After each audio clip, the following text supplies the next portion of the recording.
Olá, meus amados irmãos e irmãs, graça e paz.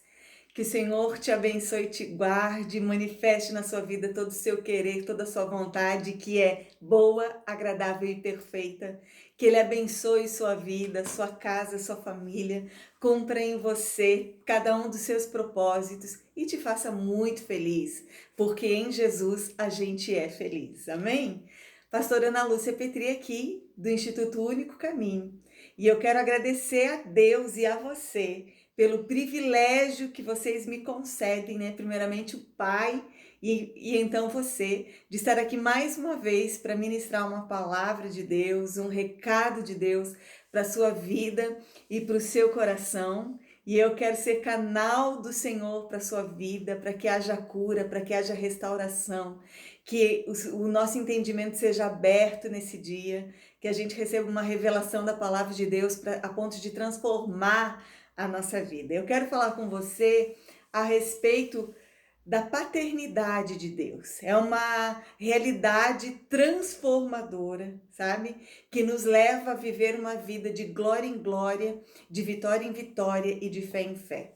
Sabe, essa palavra ela fala tão forte ao meu coração, a ponto de que eu tenho até mesmo um curso chamado Paternidade, né? Acerca da restauração da paternidade de Deus. E isso é muito forte na minha vida, é um chamado de Deus para minha vida. E parece que a cada dia ele traz uma revelação nova acerca desse assunto. Porque, queridos, nós precisamos entender que esse talvez seja o assunto mais importante de toda a Bíblia.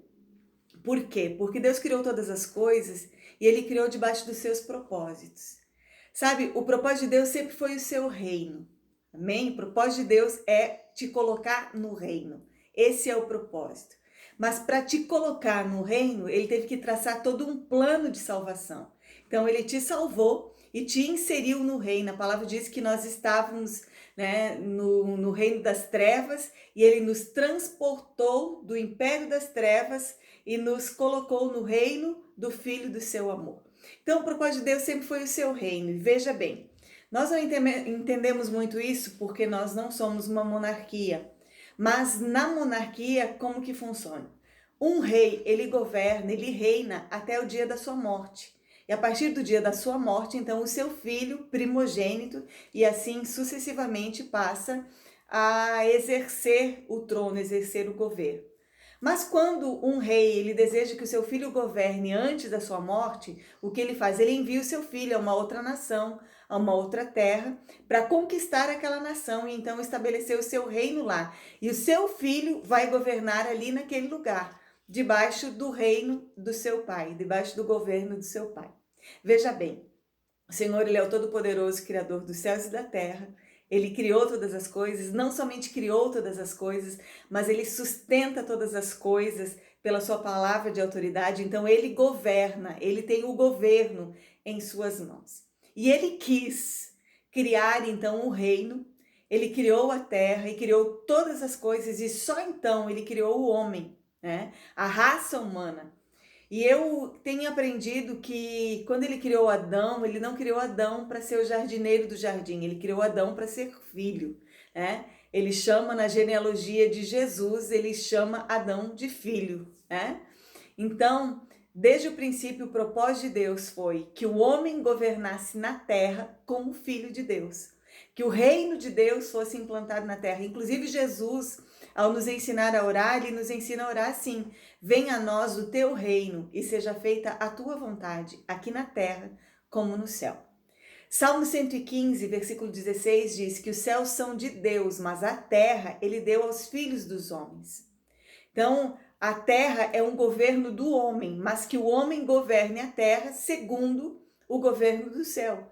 Que o reino na terra seja, digamos assim, uma continuação daquilo que acontece no céu. Jesus ele dizia: o que eu faço é o que eu vejo o meu Pai fazendo no céu. Então veja bem, uma das primeiras coisas que Deus disse a Adão depois da criação, né? Crescei, multiplicai-vos, enchei a terra, sujeitai-a e dominai-a. Então o homem ele tinha o governo, ele tinha o reino em suas mãos. O homem tinha intimidade com Deus. Deus descia no jardim todos os dias para se relacionar com o homem. O homem era imagem e semelhança de Deus, ele foi criado para ser imagem e semelhança de Deus. Então o homem tinha todos benefícios, vamos dizer assim, ele tinha todas as bênçãos nas suas mãos, inclusive a bênção de ser filho de Deus. Mas ele acabou rejeitando isso quando desobedeceu. E ele perdeu, então, muitos benefícios, perdeu muitas coisas que eram da vontade de Deus para a sua vida. Ele perdeu o princípio da adoração, da intimidade com Deus. Ele perdeu a autoridade, entregou nas mãos do diabo a autoridade, né? Tanto é que Jesus, quando foi tentado, o diabo disse para ele: olha, todos os governos do mundo eu te darei, se tão somente você se prostrar diante de mim e me adorar. E ele diz assim: eu posso te dar, porque a mim me foi entregue. Então o homem, ao rejeitar, né, a palavra do Pai, ele desobedeceu ao Pai e ele perdeu então todos os seus benefícios, inclusive a paternidade. E eu preciso te dizer que restauração da paternidade não trata da restauração de Deus como nosso Pai, porque Deus, ele sempre foi Pai, mas trata da nossa restauração como filhos, é a restauração da nossa filiação. Por isso é importante falarmos acerca da paternidade de Deus. E veja bem, tudo aquilo que nós perdemos por causa da nossa rejeição, por causa da nossa desobediência, a palavra vai dizer que Jesus ele veio restaurar. Em João 14,6, nós vemos que Jesus ele está respondendo uma pergunta de Tomé, né? Tomé pergunta para ele, ó, nós não sabemos para onde vais, qual é o caminho? E Jesus diz assim, eu sou o caminho, a verdade e a vida. Ninguém vem ao Pai a não ser por mim. Veja bem, Jesus ele é o único caminho de volta para Deus. Muitas vezes eu disse isso, é o único caminho para Deus, não há outro caminho. Tanto, queridos, que o nome do nosso ministério é Ministério Único Caminho. A nossa igreja chama Ministério Único Caminho. E um novo braço do nosso ministério é esse Instituto Único Caminho, que é um ministério de ensino ao corpo de Cristo. Então, consequentemente, também é Instituto Único Caminho, porque é muito forte para nós que Jesus é o único caminho. Mas veja bem, Deus, ele não há caminhos para ele, porque ele está em todos os lugares ao mesmo tempo. Ele é, né, um dos seus atributos divinos é que ele é onipresente, está em todos os lugares ao mesmo tempo e em todo o tempo. Então, para Deus não há caminhos. E um dia todos estarão diante de Deus, queridos, para prestar contas de palavras, atitudes, decisões, de tudo. Nós estaremos um dia diante de Deus. Pode ter certeza, a conta vai chegar para todo mundo. Estaremos diante de Deus, do Todo-Poderoso Senhor e Criador dos céus e da terra, soberano, excelso, supremo, absoluto, que tem o governo em suas mãos. Mas ele muitas vezes permite, né, que a gente tome as nossas decisões, que a gente percorra o nosso caminho, mas sempre à espera de um dia em que finalmente a gente vai se render a Ele, vai se entregar a Ele, e então a vontade dele vai se cumprir na nossa vida. Amém? E o que Ele tem reservado para nós, queridos, é muito maior do que nós possamos imaginar. Então veja bem, Jesus ele não é o caminho para Deus, ele é o caminho para o Pai. Ninguém vem ao Pai a não ser por mim. Então o ministério de Jesus é exatamente esse, nos reconciliar com o Pai. Em João 3,16 vai dizer o quê? O texto áureo da Bíblia. Porque Deus amou ao mundo de tal maneira que deu o seu Filho unigênito, para que todo aquele que nele crê não pereça, mas tenha a vida eterna. E vai continuar dizendo assim, porque Deus enviou o seu Filho ao mundo, não para que condenasse o mundo, mas para que o mundo fosse salvo por ele. Quem crê nele não é condenado, mas quem não crê já está condenado, porquanto não crê no nome do unigênito Filho de Deus. Então veja bem, Jesus ele é o unigênito de Deus, o único da espécie. Então ele era unigênito do Pai e o Pai deu o seu unigênito por nós.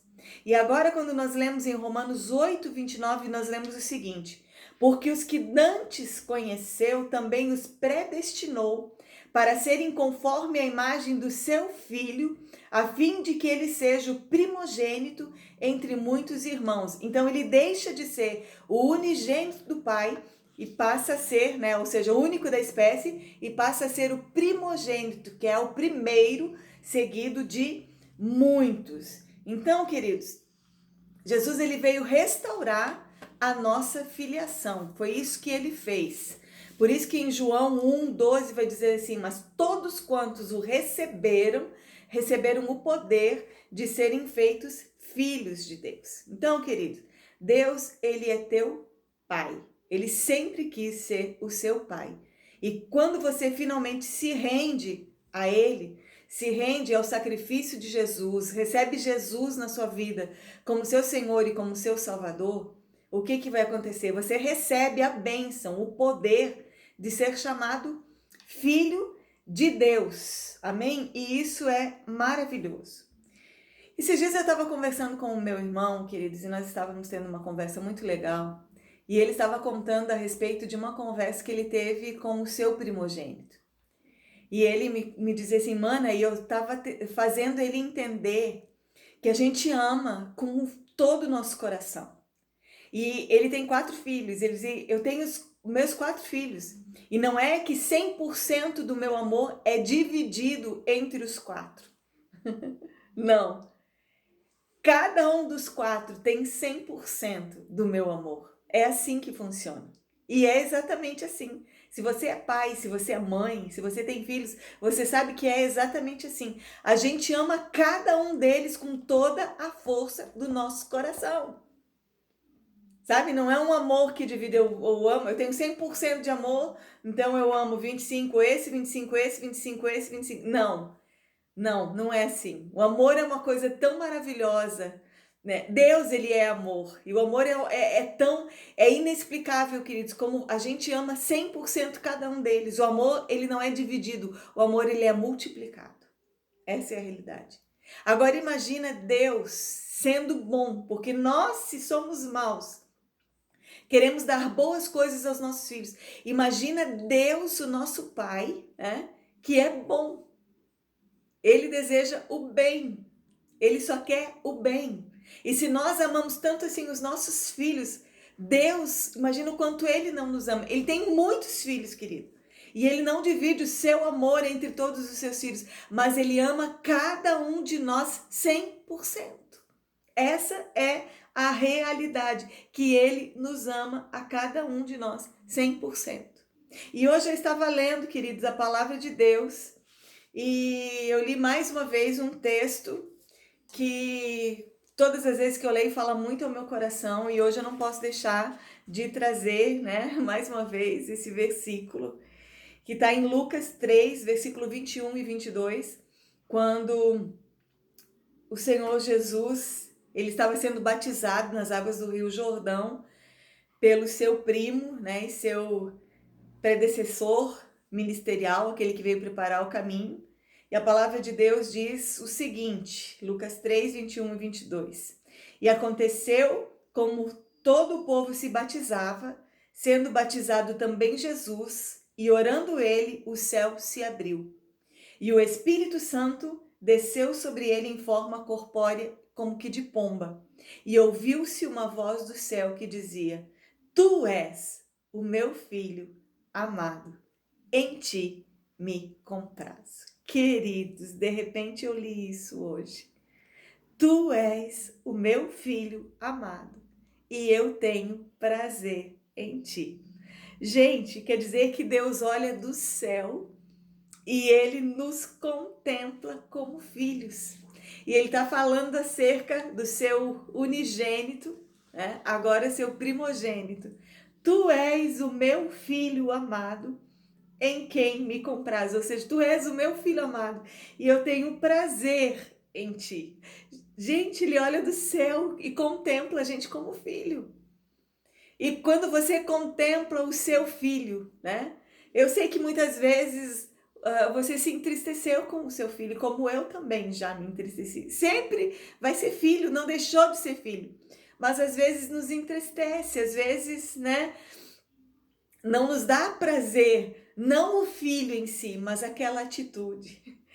E eu me perguntava, que filha sou eu? Quando ele olha do céu, né? Tu és minha filha amada, isso não tem dúvida. Você é o filho amado. Ouça ele dizendo para você hoje: tu és o meu filho amado, tu és a minha filha amada. Isso ele diz de todos nós, porque o amor dele é multiplicado em todos nós, ele não é dividido. Amém? Então isso ele diz, ouça ele te dizendo: tu és meu filho amado, tu és minha filha amada. Mas e o seguinte, é, ele disse acerca de Jesus: eu tenho prazer em ti. O que ele está dizendo a respeito da minha vida? Será que ele se envergonha de ter uma filha como eu? Será que eu causo tristeza nele? Ou será que eu arranco um sorriso dos seus lábios quando ele diz: essa é minha filha, né? O que ele diz a meu respeito? O que ele pensa ao meu respeito? E eu mais uma vez tomei uma decisão, meu irmão, minha irmã, que eu quero viver, sabe, pautar as minhas decisões, fazer as minhas escolhas, viver a minha vida de tal forma que eu possa arrancar um sorriso do rosto do meu pai. Que ele possa dizer acerca de mim: tu és a minha filha amada e eu tenho prazer em ti. Sabe, é muito bom ser seu pai. Eu enviei o meu unigênito para morrer por você, para te restaurar como filha. E eu faria isso de novo porque valeu a pena. Você tem se tornado alguém parecida com o meu unigênito. Você tem se tornado alguém semelhante a Jesus e ele é a imagem do Deus Criador. Então eu vim te contar a minha decisão, ou a minha, né, decisão de novo, e eu tenho a sensação que todos os dias eu decido isso, e estar dentro do meu coração, e quisera o Pai eu conseguisse gerar esse desejo em você, que você pautasse as suas decisões, que você, sabe, às vezes a gente peca, né? E eu não quero deixar de pecar porque eu tenho medo de Deus. É? Eu não quero deixar de pecar porque se eu pecar, Deus vai permitir que eu vá para o inferno. Não, queridos, Ele é meu Pai. Eu quero deixar de pecar porque o meu pecado me separa dele. Eu quero deixar de pecar porque eu quero alegrar o coração dele. Eu não quero entristecer, eu não quero tirar lágrimas dos olhos dele, a não ser de emoção e de alegria, porque a gente chora de alegria, a gente chora de emoção, sabe? Eu quero arrancar um sorriso do meu pai, eu quero arrancar lágrimas dos olhos do meu pai, mas de alegria. Eu não sou perfeita, queridos, mas eu tenho esse desejo, e eu sei que enquanto eu estiver aqui, eu nunca vou ser perfeita, você nunca vai ser perfeito, mas a boa notícia é que naquele grande dia, a palavra dele diz assim, ele vai aniquilar tudo aquilo que é perfeito. E aí, então, nós estaremos diante dele como ele é. Mas aqui, nós temos uma decisão todos os dias. E eu quero que o Espírito Santo convença você, que aquilo que ele fez na minha vida, que ele possa, através da minha vida, fazer na sua também. E gerar esse desejo no teu coração de hoje em diante, viver, sabe? Não preocupada ou preocupado, mas com esse pensamento e com essa motivação. Quando o pai olha do céu e contempla os seus filhos, e quando ele olha para mim, quando ele olha para você, ele diz: sim, você é meu filho amado, você é minha filha amada. Mas que a próxima frase possa ser: eu sou muito feliz de ser seu pai, eu tenho muito prazer em ti, porque o meu propósito está se cumprindo em ti. Queridos, eu não sei se eu consegui passar para você tudo aquilo que eu estou sentindo, tudo aquilo que Deus gerou, que o Pai gerou no meu coração. Mas eu sei que apesar de mim, Ele pode falar com você. E Ele é aquele que gera em nós o querer como o efetuar. Ele gerou em mim o querer, eu tenho certeza que agora Ele vai gerar o efetuar. E Ele vai me ajudar a viver dessa forma. E eu desejo que Ele te ajude também a viver dessa forma. E eu quero orar por mim e por você nesse momento, para que essa palavra, porque a Bíblia mesmo diz que a palavra dele não volta vazia, mas ela produz em nós o resultado para que ela está sendo enviada. Que essa palavra produza em nós o resultado de nós vivermos e vivermos pautados na vontade do nosso Pai para nós. E que Ele olhe para nós e diga: valeu a pena. Tu és meu filho amado, tu és minha filha amada, eu tenho prazer em ti. Em nome de Jesus, Pai, muito obrigado pela tua palavra. Muito obrigado porque o Senhor sempre fala conosco, o Senhor sempre fala. Tu não estás mudo, tu não estás surdo, as tuas mãos não estão encolhidas. É o nosso pecado que faz separação entre nós e o Senhor, mas quanto a mim, eu sei que alguns dos meus irmãos que estão ouvindo, que estão comigo aqui também estão te dizendo isso. Nós não queremos mais pecar, porque nós não queremos estar afastados de ti. Não é por medo de ti. Não é por medo de ir para o inferno, mas é por medo de estarmos longe da tua presença, porque o nosso coração queima por ti. Nós temos desejo, sede e fome por estar contigo. Ai, Paizinho, eu quero muito, muito, muito que o Senhor complete a obra que o Senhor começou na minha vida e na vida dos meus irmãos, porque o Senhor não me ama mais do que eles. O teu amor não é dividido, o teu amor é multiplicado a nós. E eu quero muito que o Senhor possa olhar do céu e dizer: eu tenho prazer em ti. Eu me alegro em ti.